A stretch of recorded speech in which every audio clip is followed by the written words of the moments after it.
Our experience with the first Mortal Kombat was, it turned out great, but the game was very rushed. It was an 8-month project from concept to shipped game, which was crazy when you think about that. Certainly in my head, there was 10 things that I would have done differently. Shortly after Mortal Kombat 1, Ed and I started to think about what do we want to do next. And one idea we had was we wanted to do a Star Wars game. Ken Fedesna came down, and I remember us talking excitedly about Star Wars. And Ken's response was, Star Wars, what are you guys talking about with this Star Wars, business? You guys have got to do a sequel to this game. And so that was the first time that I thought, oh, okay, I guess, we're signed up for a sequel. So new hardware came, new tools came. Warren Davis and all these guys, Todd Allen, everybody was like working on tools to make things better, and we just inherited that.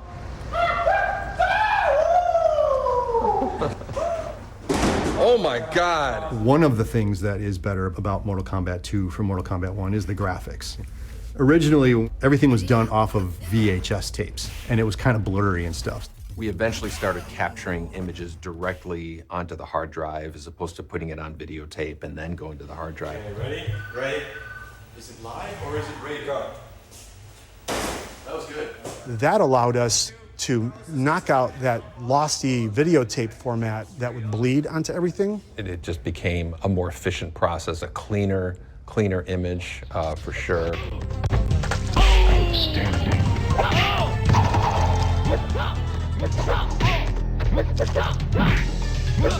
We added much better kind of combo system that was going.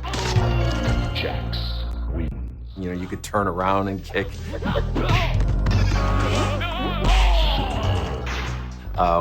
Which to this day I can't believe the first Mortal Kombat doesn't have.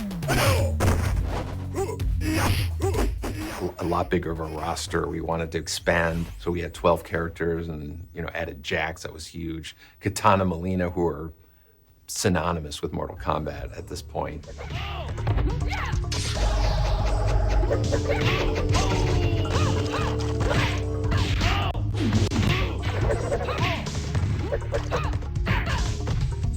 One of the reasons I know that we swapped Sonya for Katana Molina was because of their masks.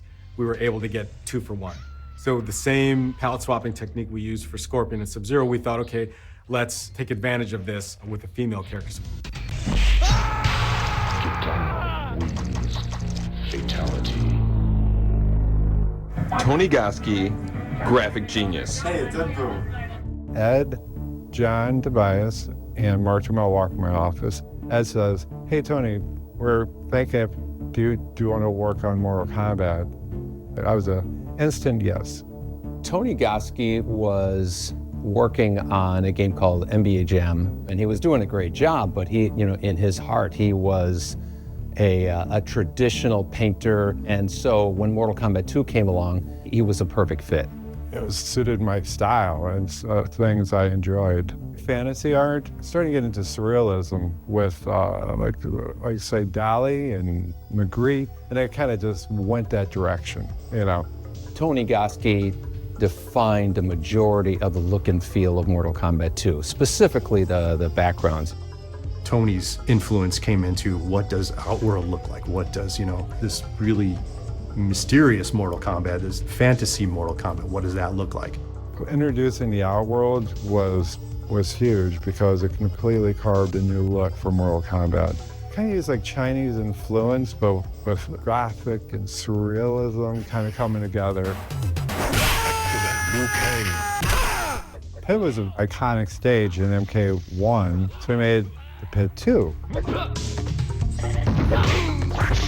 Person, dun dun dun, gets hit, and it would do what we would call a camera cut now, but it would just do a top view of the person doing like this, and the background would scale up, and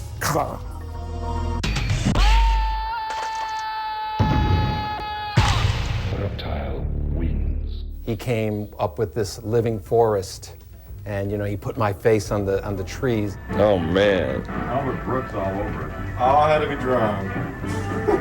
No digitizing for Tony. What? I did digitize the tree, and that's face. We digitized that. And then I would draw on top of it the bark and everything to make it look like a tree.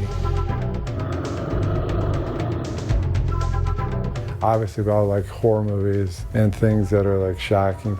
You go all the way to the left, and there's a tree kind of looking straight down the fight line, and that's based off Ash from The Evil Dead. That was like one of my favorite backgrounds to work on. When I was a teenager, I did some stop-action animation just for fun with a Super 8 camera, with clay and toys and stuff like that. When doing Kintaro, there weren't a lot of frames to begin with. It's like, you know, and you know, you would hang on that last, you know, hit or whatever.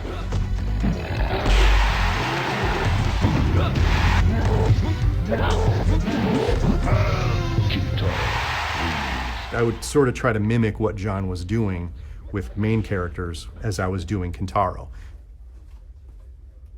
For me, what was most exciting was there was this fiction that we would tell a little bit of story just through a couple sentences in the attract mode. And so once the talk of a sequel came about, I knew that, okay, this is our opportunity to tell all this story that we alluded to in the first game. Now we can sort of move things forward. So I mean, it was just, we're so young. It was just like, cool, we're gonna do a number 2. Okay. And that's about my thought process, you know, cool, I still have a job.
You know, initially we had Ed being the announcer for the first Mortal Kombat as Shang Tsung.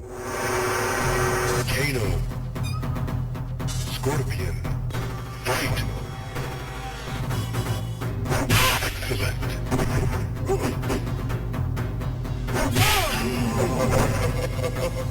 And then we wanted to go a different direction for the second one, and so they created this character, Shao Kahn.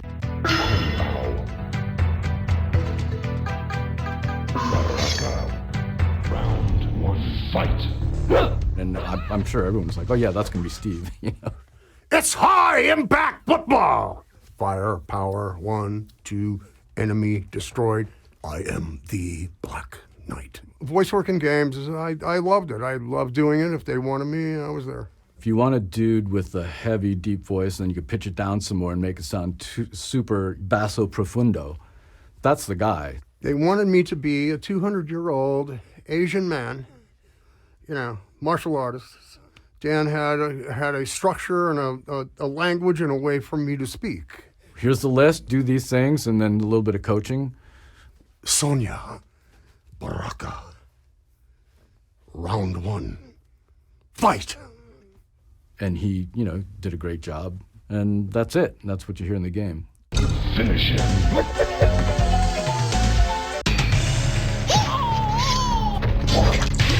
Baraka wins. Flawless victory. Fatality. That voice is, it's my favorite voice. It's fatality. I want to be that guy.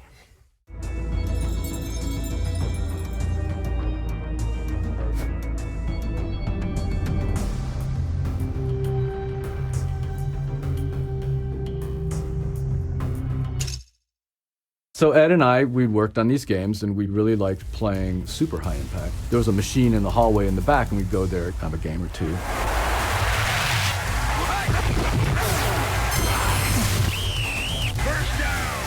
In that game, you pick your play, and then the lines come together before you hike the ball. And so as they're doing that, I'm saying, I predict that you're toast. And that evolved into, I predict toasty. And Ed would crack up. George Petro said, you guys should put some of that silly stuff you do in the game. And we're like, yeah, whatever. And go on our day. And then, like, I don't know, a couple weeks later, Ed talks to me. He's like, hey, would you be cool if we, like, took your face and, like, when every 100th uppercut, your face comes out and says toasty in the corner of the screen? And I'm like, sure. Let's do that. So that's how that happened.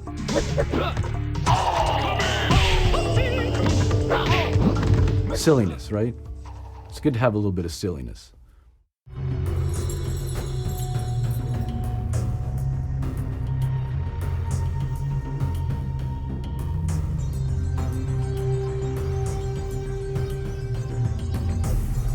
What you should do, Carlos, is just try to jump off. Just try to actually jump straight up and land on your back. I can do that, but I need to make the other way. Is it Elvis? Is it? Okay, ready? Ready? Is it live or is it ready to go? That was good. That was much better.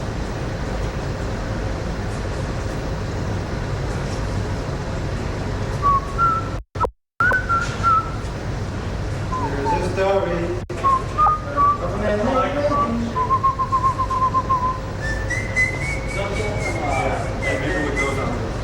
There were four.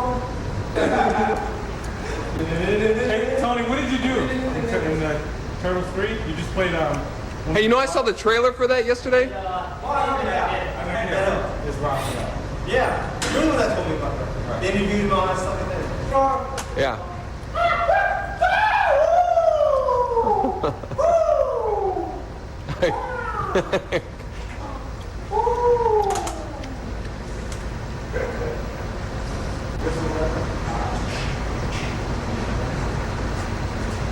Right, but it's like 2 frames that Right. that were used.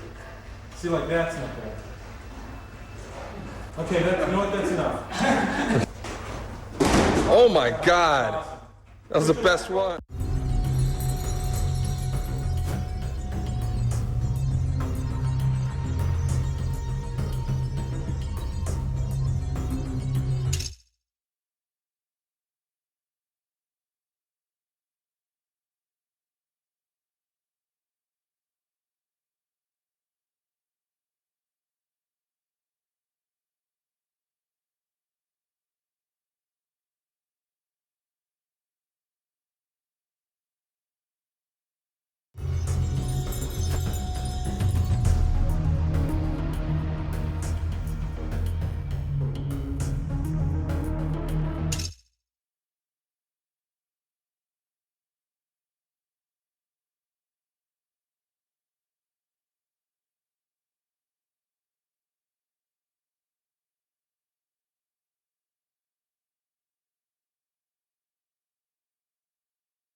Once in a lifetime, a game comes along that transcends our industry. The theme connects with something deep inside us and embeds itself firmly in the popular culture. Once in a lifetime, a game takes on a life of its own. To millions worldwide, it becomes more than just a video game. It becomes an obsession, a controversy. And they just can't wait to take it home.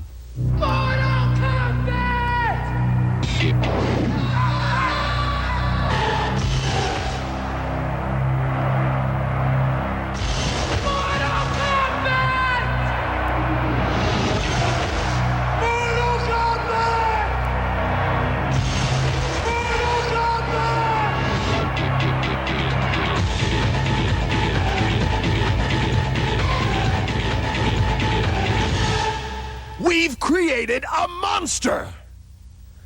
Actually, we've created several.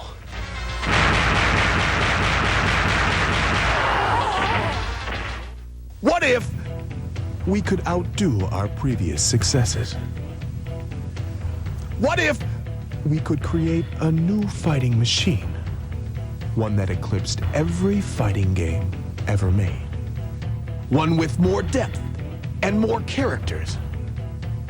What if, amidst all the furor and recognition, we could release to the world the ultimate fighting experience? We can, and we will, right now.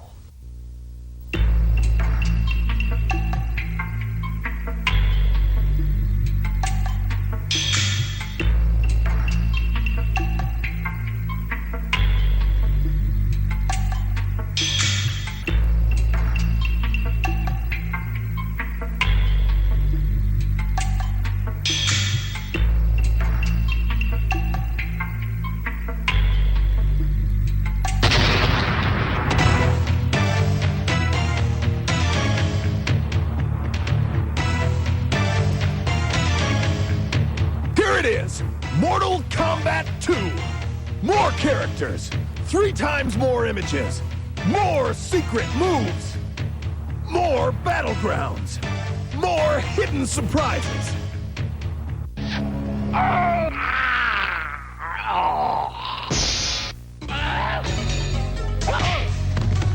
And it's the first video game to feature our crystal clear DCS sound.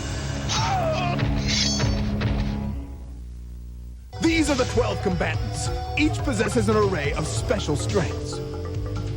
Liu Kang, Kung Lao, Johnny Cage, Reptile, Sub-Zero, Shang Tsung, Kitana, Jax, Mileena, Baraka, Scorpion, and Raiden. Get to know these characters, because when it comes to fighting for profits, they're all in your corner. Mortal Kombat 1 has started an unstoppable global fire, and notoriety has fanned the flames. The world's players have embraced these characters, and they're begging us for more. Never before has a game been so perfectly poised for such massive success. What was a roaring blaze will now become a raging inferno of profit. Get ready to feel the heat of Mortal Kombat 2. The world's ultimate fighting machine.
fight.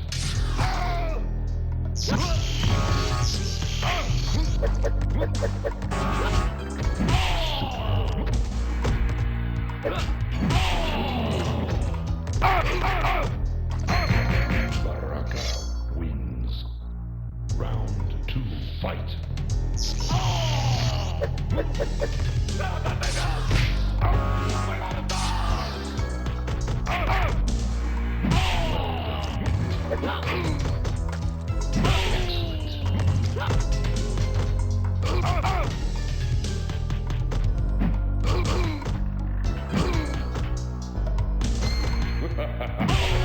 Raiden wins.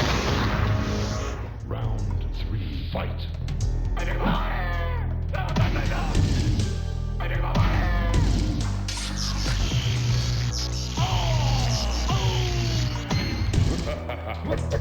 Finish him. Raiden.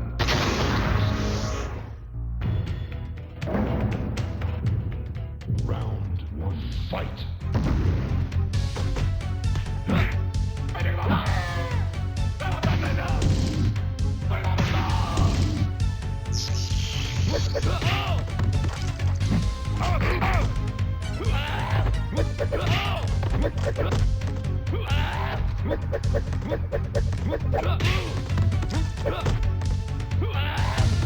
Reptile wins.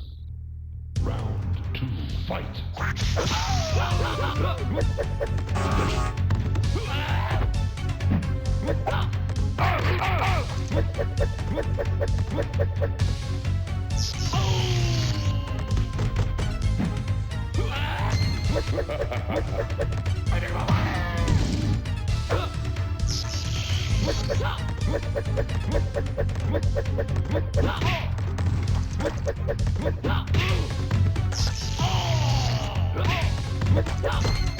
Finish him. Reptile wins. Fatality.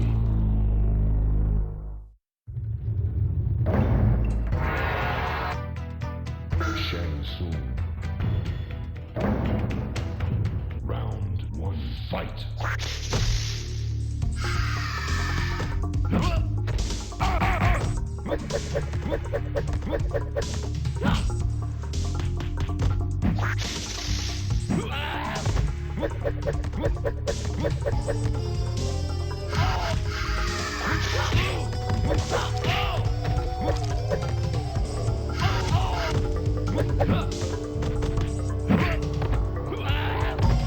Reptile wins. Round 2, fight.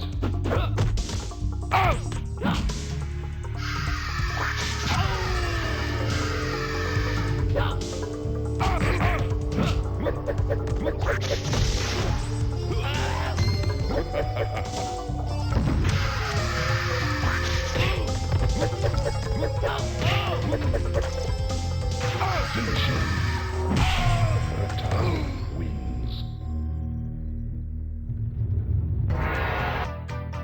Jax. Round 1, fight.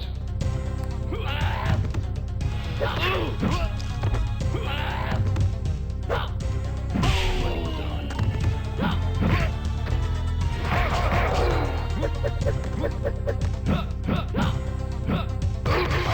Reptile wins.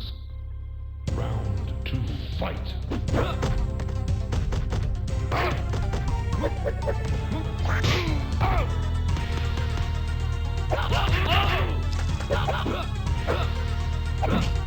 Gotcha. Finish him.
is Mortal Kombat 2.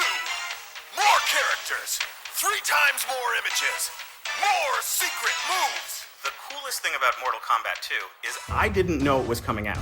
I knew it was probably being worked on, and there were just rumors floating about. I never even thought of a sequel. I was so fixated on the first game. I had no idea. Nobody at my school had mentioned it. It wasn't until I walked into it was an arcade called Uncle Bob's, and there it was already. The first thing I saw was somebody slicing someone in half with Kung Lao's hat. And I remember being like, what? There's a Mortal Kombat 2, and it is crazy! A friend came running into band class one day and said, oh, there's a Mortal Kombat 2. I saw this new character. He's a monster. He's got knives for hands. Baraka was the first character I picked. I kept pumping quarters in. It was so exciting to see the advancements. And the new characters. There is a specific reason that Mortal Kombat 2 is my absolute favorite game in the entire series. And that is because of Katana's easiest in the world fatality. Walk up to the person and hit block, block, block, block, block, block, block, block, block, high kick. Katana wins. I was immediately a master of her. Fatality. I still main Melina whenever I play MK2, and I can do that back, down, low punch to do that kind of roll thing, and then forward, low kick to do that kind of teleport from the ceiling kind of thing. It looked bigger, it looked better, it looked badder, it was bloodier. The animation was more fluid. It looked like a comic book, and that's not something I ever thought I would ever want from a Mortal Kombat game.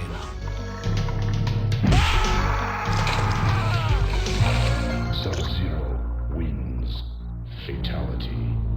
But like I said, I never even dreamed of a sequel. One day there it was, and it was fantastic. The favorite characters are back, so you have kind of that step into it.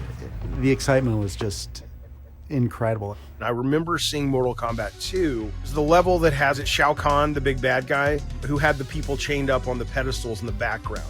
You were fighting your opponent, but there was the sense of storytelling in the actual level design. And that was one of the first times I had seen that and been like, that's really cool and that's really, really clever. And I still bought the Game Boy versions, just because Game Boy was the system I played the most. And what's interesting is that Mortal Kombat 2 for the Game Boy is fantastic.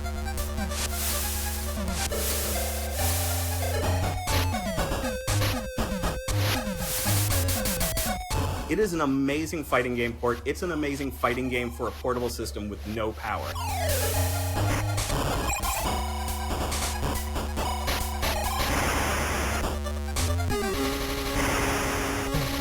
I played a ton of Mortal Kombat 2 on Super Nintendo. I would have friends over. My living room kind of became a mini arcade.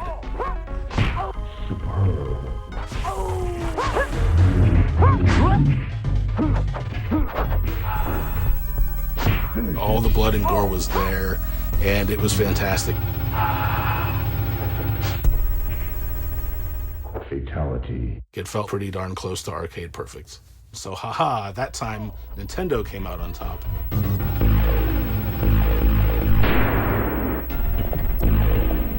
Raiden wins. Fatality.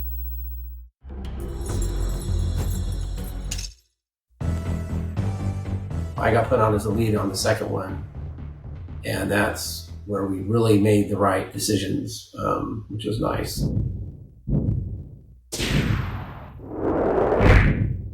The idea was to just convert the code line by line and build the multi-processing system so it would work on the Super Nintendo, which of course is a different language of assembly. Finish it.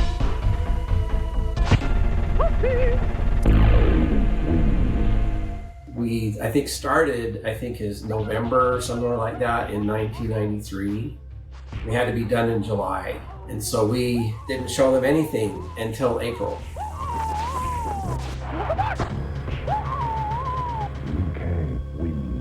We just got our first pass of Mortal Kombat 2 for the SNES. Wow.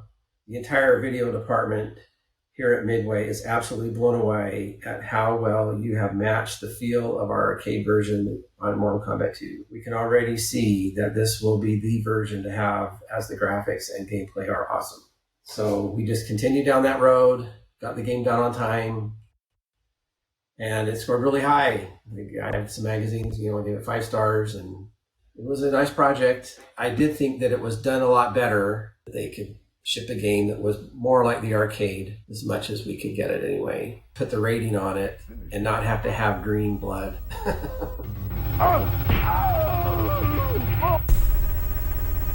Johnny Cage wins. I don't know if the Genesis guys would debate me, but I felt like it was the de facto version for at least Mortal Kombat 2. And the ongoing debate that still sort of seems to rage on up to the present day, like between the SNES version and the Genesis version.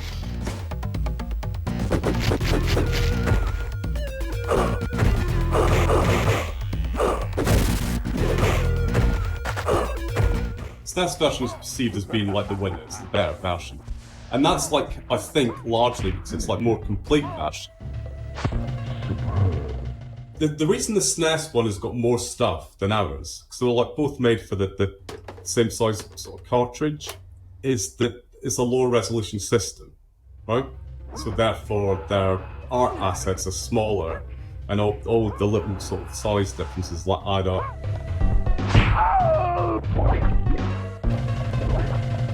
Jax wins. You end up with space for fatality. Fatality.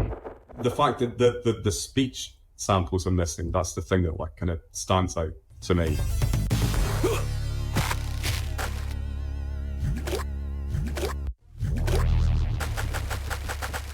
The way I got the Genesis version is like a little bit sort of convoluted.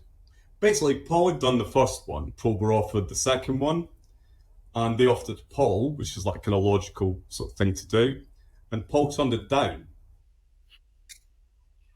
Idiocy, stupidity. At the time I was offered it, I did think that actually MK2 wouldn't ever come out, that it would be banned. There was a bunch of people in the studio kind of talking about violence and talking about this game, and so I didn't particularly want to spend all that effort on a game that then got banned. Hindsight's a wonderful thing, isn't it? So then they offered it to me, right? And I'd never done any Mega Drive stuff before. They used to think of it as like a cooperative multitasking system. It's the first time I'd ever like kind of come across it, and like once I like kind of understood it properly, I loved it. I thought it was fantastic. Basically, I ripped it off. But every game that I wrote subsequent to that, I used that system.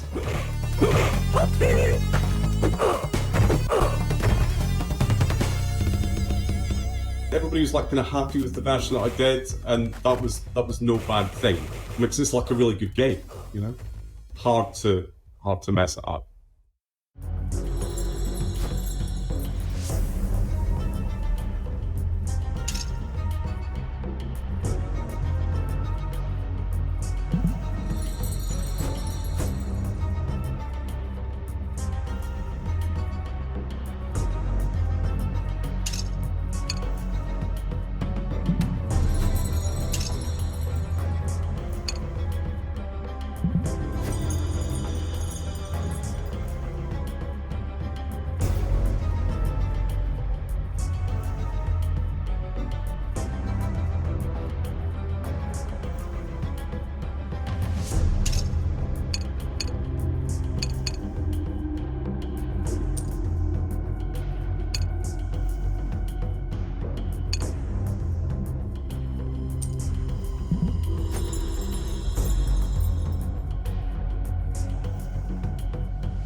Round one, fight. Come here!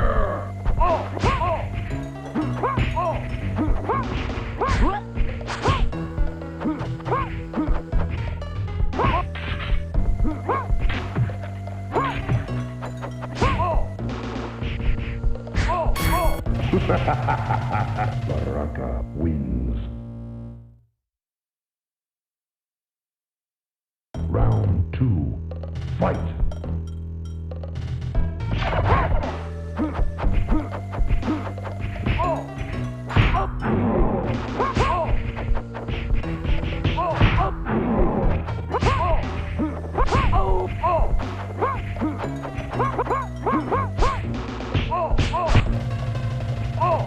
Scorpion wins.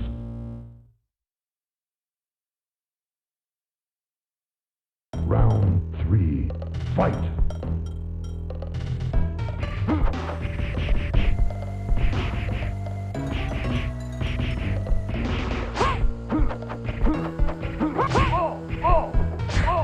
Excellent.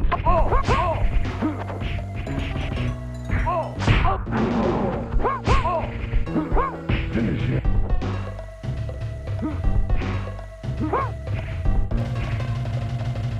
Scorpion wins.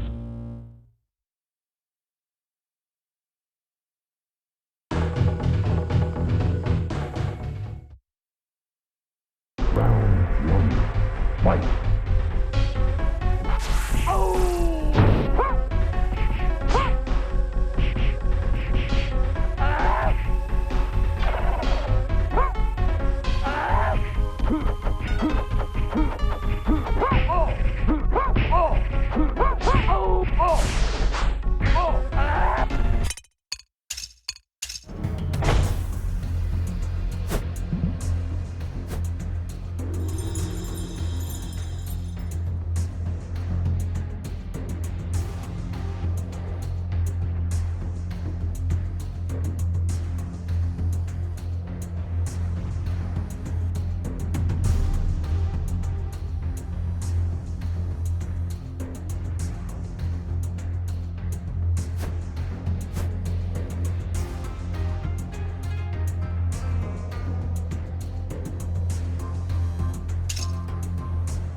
Fight.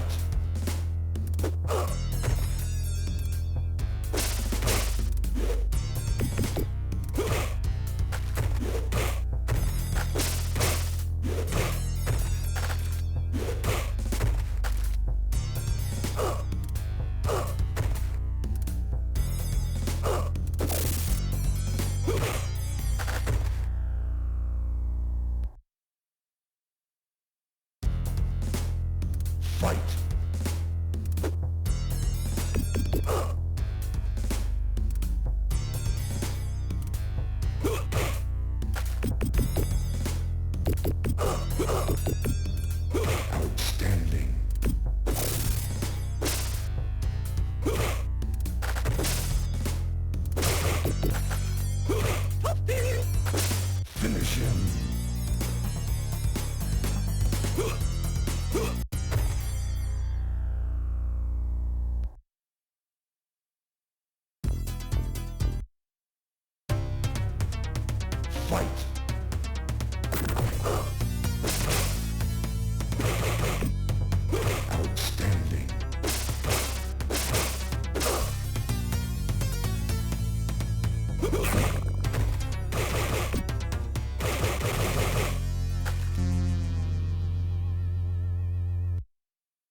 Fight.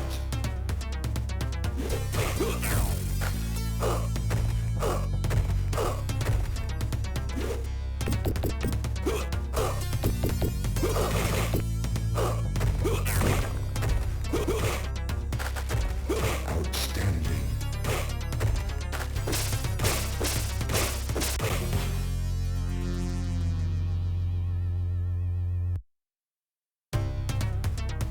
Fight.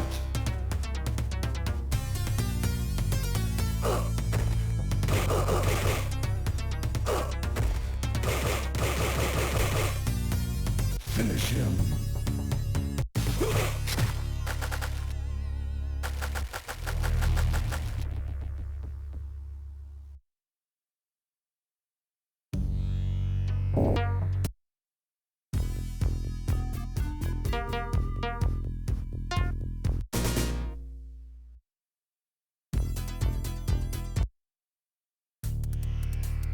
Fight.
Fight.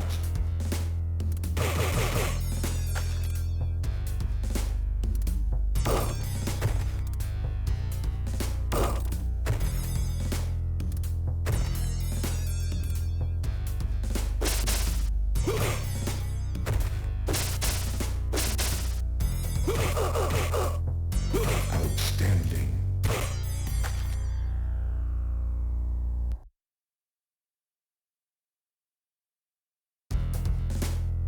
Fight.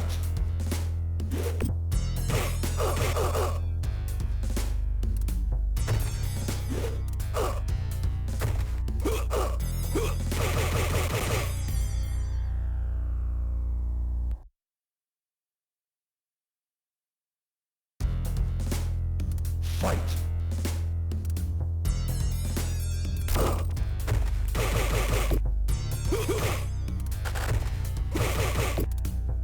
Outstanding.